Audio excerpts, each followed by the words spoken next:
Nous bénissons le Seigneur pour cette nouvelle audio, la grâce et la paix, par Jésus de Nazareth, le ressuscité du 3e jour. Merci mes bien-aimés d'avoir pris le temps de cliquer pour écouter cet audio. Et voilà, nous voulons, mes bien-aimés dans le Seigneur, parler des aspects de Jésus-Christ. Aujourd'hui, nous voulons parler de Jésus-Christ, le prophète. Et toutes les Écritures, de Genèse à l'Apocalypse, nous parlent uniquement de Jésus-Christ. Et Jésus a plusieurs aspects. Il est à la fois le lion, il est à la fois l'agneau, il est le souverain sacrificateur, il est l'avocat, il est le bon pasteur, il est le docteur, il est l'apôtre par excellence. Et nous voulons aujourd'hui présenter quelques aspects de Christ. Il y a tellement d'aspects, on ne pourra peut-être pas spécialement tous les énumérer, mais nous voulons aujourd'hui présenter quelques aspects de Christ. Et l'aspect dont nous voulons mettre en avant aujourd'hui, c'est sur Jésus le prophète. Alors nous sommes dans le livre de Deutéronome, chapitre 18, à partir du verset 18. Je leur susciterai du milieu de leurs frères un prophète comme toi. Je mettrai mes paroles dans sa bouche et il leur dira tout ce que je lui commanderai. Et si quelqu'un n'écoute pas mes paroles, qu'il dira en mon nom, c'est moi qui lui en demanderai compte. Alors, on se remet dans le contexte ici, le Seigneur est en train de parler à Moïse. Et le Seigneur dit à Moïse que le Seigneur allait susciter un prophète comme lui et qu'il mettrait ses paroles dans sa bouche. Et ce qui est intéressant ici de noter, c'est que nous savons que Jésus-Christ, Yeshua, est le prophète qui est venu nous sortir du monde. Parallèlement, avec ce que l'on peut voir de Moïse, c'est que Moïse était le prophète de l'Exode. Il a sorti les enfants d'Israël qui étaient sous la captivité de Pharaon et il les a ramenés à Canaan.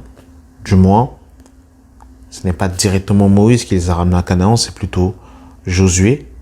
Mais pendant leur pèlerinage dans le désert de 40 ans, c'est Moïse qui était à la tête. Et c'est exactement cette même configuration.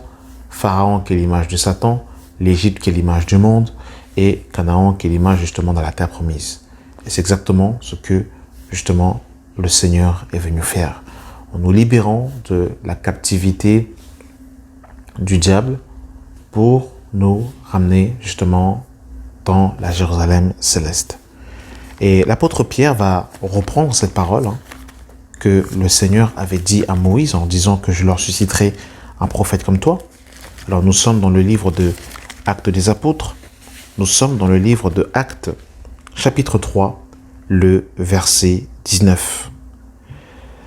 Repentez-vous donc et convertissez-vous, pour que vos péchés soient effacés, afin que des temps de rafraîchissement viennent de la part du Seigneur, et qu'il envoie celui qui vous a été destiné, Jésus-Christ, que le ciel doit recevoir jusqu'au temps du rétablissement de toutes choses dont Dieu a parlé anciennement de la bouche de ses saints prophètes. Verset 22. Moïse a dit à nos pères, le Seigneur, votre Dieu, vous suscitera d'entre vos frères un prophète comme moi, vous l'écouterez dans tout ce qu'il dira. Et quiconque n'écoutera pas ce prophète sera exterminé du milieu du peuple. Tous les prophètes qui ont successivement parlé depuis Samuel ont aussi annoncé ces jours-là. Vous êtes les fils des prophètes et de l'alliance que Dieu a traitée avec vos pères en disant à Abraham, toutes les familles de la terre seront bénies en ta postérité. C'est à vous premièrement que Dieu, ayant suscité son fils Jésus, l'a envoyé pour vous bénir en détournant chacun de vous de ses iniquités. Donc on voit, mes amis, que ici, les apôtres vont reprendre la prophétie que le Seigneur avait donnée à Moïse en disant « Je leur susciterai un prophète comme toi, je mettrai mes paroles dans sa bouche et vous l'écouterez. » Et ce prophète dont il est question, mes bien-aimés dans le Seigneur, était ni plus ni moins Jésus-Christ lui-même. Lorsque Jésus va parler avec la Samaritaine, dans le livre de Jean chapitre 4, la Samaritaine qui va bel et bien comprendre qui était en face de lui. Nous sommes dans le livre de Jean chapitre 4, à partir du verset 13. Jésus lui dit, « Quiconque boit de cette eau aura encore soif, mais celui qui boit de l'eau que je lui donnerai n'aura jamais soif. Et l'eau que je lui donnerai viendra en lui une source d'eau qui jaillira jusque dans la vie éternelle. » La femme lui dit, « Seigneur, donne-moi cette eau afin que je n'ai plus soif et que je ne vienne plus puiser ici. » « Va, lui dit Jésus, appelle ton mari et viens ici. » La femme répondit, « Je n'ai point de mari. » Jésus lui dit, « Tu as eu raison de dire, je n'ai point de mari, car tu as eu 5 maris, et celui que tu as maintenant n'est point ton mari. En cela, tu dis vrai. » « Seigneur, lui dit la femme, je vois que tu es prophète. »« Seigneur, lui dit la femme, je vois que tu es prophète. » Nous sommes dans le livre de Luc, chapitre 4, lorsque Jésus va commencer son ministère. Dans Luc, chapitre 4, Jésus va commencer son ministère, mes amis. Et lorsqu'il va justement dérouler le livre de Ésaïe, dans Luc 4, à partir du verset 21, on nous dit « Alors il commença à leur dire, aujourd'hui, cette parole de l'Écriture que vous venez d'entendre est accomplie. » Et tous lui rendaient témoignage qu'il était étonné des paroles de grâce qui sortaient de sa bouche. Et il disait, « N'est-ce pas le fils de Joseph ?» Jésus leur dit, « Sans doute, vous m'appliquerez ce proverbe, « Médecin, guéris-toi toi-même. » Et vous me direz, « Fais ici, dans ta patrie, tout ce que nous avons appris que tu as fait à Capernaum. » Verset 24. « Mais, ajouta-t-il, je vous le dis en vérité, aucun prophète n'est bien reçu dans sa patrie. » Aucun prophète n'est bien reçu dans sa patrie. Par là, il montrait qu'il était le Messie, le prophète par excellence dont Moïse avait parlé de lui. Matthieu chapitre 13, le verset 53. Lorsque Jésus eut achevé ces paroles, il partit de là. S'étant rendu dans sa patrie, il enseignait dans la synagogue, et de sorte que ceux qui l'entendaient étaient étonnés et disaient « D'où lui vient cette sagesse et ces miracles? N'est-ce pas le fils du charpentier? N'est-ce pas Marie et sa mère, qui est sa mère, Jacques, Joseph, Simon et Jude? Ne sont-ils pas ses frères et ses sœurs? Ne sont-ils pas tous parmi nous? D'où lui vient donc toutes ces choses? » Et il était pour eux une occasion de chute. Mais Jésus leur dit, « Un prophète n'est méprisé que dans sa patrie et dans sa maison. » Et il ne fit pas beaucoup de miracles dans ce lieu à cause de leur incrédulité. Voilà, Jésus confirme ici qu'il est bel et bien le prophète qui n'avait pas été reçu de la part de sa famille. Parce qu'il est venu chez les siens et les siens ne l'ont pas reçu. Allons encore un peu plus loin, mes amis. Jésus, le prophète. Nous allons voir un peu les déclarations que Jésus a annoncées d'avance et qui se sont accomplies. Pour cela, nous allons prendre le livre de Matthieu, chapitre 24. Matthieu 24, mes amis, à partir du verset 1. Comme Jésus s'en allait, au sortir du temple, ses disciples s'approchèrent pour lui en faire remarquer les constructions. Mais il leur dit, « Voyez-vous tout cela? Je vous le dis en vérité, il ne restera pas ici, pierre sur pierre, qu'il ne soit renversé. Ici, Jésus est en train de mettre clairement fin au sacrifice annuel. Parce que en Israël, il y avait 7 fêtes de l'Éternel. Et dans ces 7 fêtes de l'Éternel, il y avait la fête de Yom Kippour, ou encore littéralement du Grand Pardon, où le souverain sacrificateur devait rentrer une fois chaque année dans le Saint des Saints pour offrir un sacrifice pour ses péchés et pour les péchés des enfants d'Israël. Et là, le fait qu'ils disent que le temple allait être détruit, ça voudrait dire que qui dit plus de temple, dit plus de prêtres, et qui dit plus de prêtres, dit plus de sacrifices.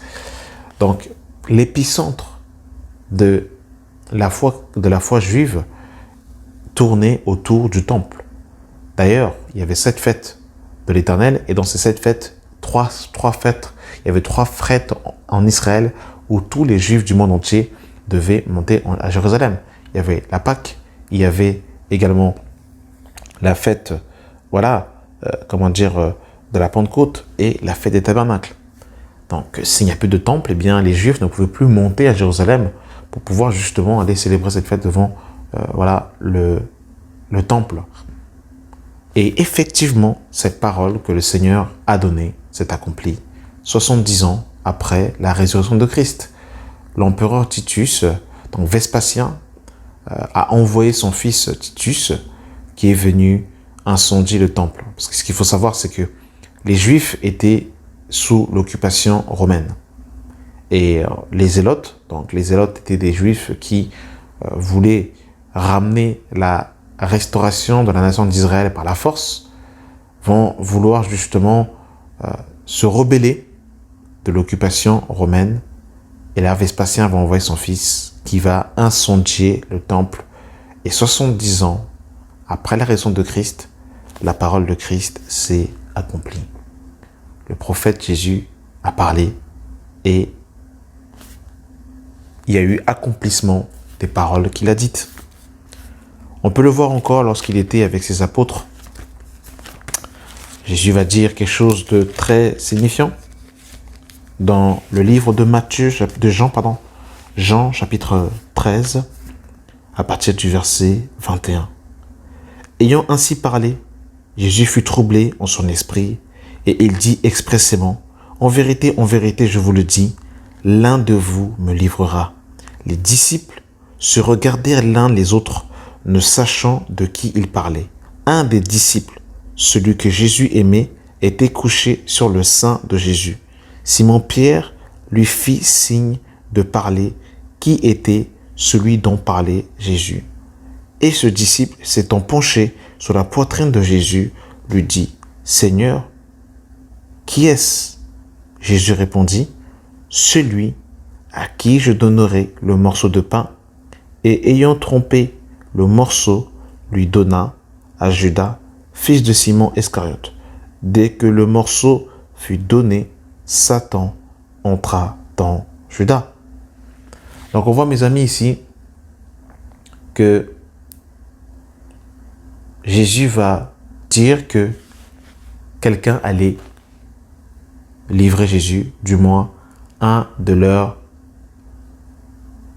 ses disciples. Et on voit justement cet accomplissement dans le livre de Matthieu. Dans le livre de Matthieu, que Dieu soit béni pour sa parole, Matthieu chapitre 26, le verset 14. Alors, l'un des 12, appelé Judas Iscariote, allait vers les principaux sacrificateurs et dit, « Que voulez-vous me donner et je vous le livrerai. » Ils lui payèrent 30 pièces d'argent. Depuis ce moment, ils cherchèrent une occasion favorable pour livrer Jésus. Donc on voit que Jésus avait annoncé que l'un de ses disciples allait le livrer.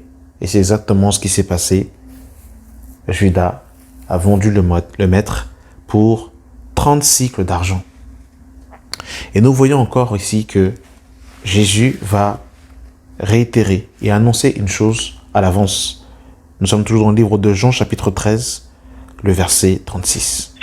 Simon-Pierre lui dit, « Seigneur, où vas-tu » Jésus lui répondit, « Tu ne peux pas maintenant me suivre où je vais, mais tu me suivras plus tard. Seigneur, lui dit Pierre, pourquoi ne puis-je pas te suivre maintenant? Je donnerai ma vie pour toi. Jésus répondit, tu donneras ta vie pour moi. En vérité, je le dis, le coq ne chantera pas que tu m'aies rogné 3 fois. Et effectivement, cette parole que Jésus va donner va s'accomplir.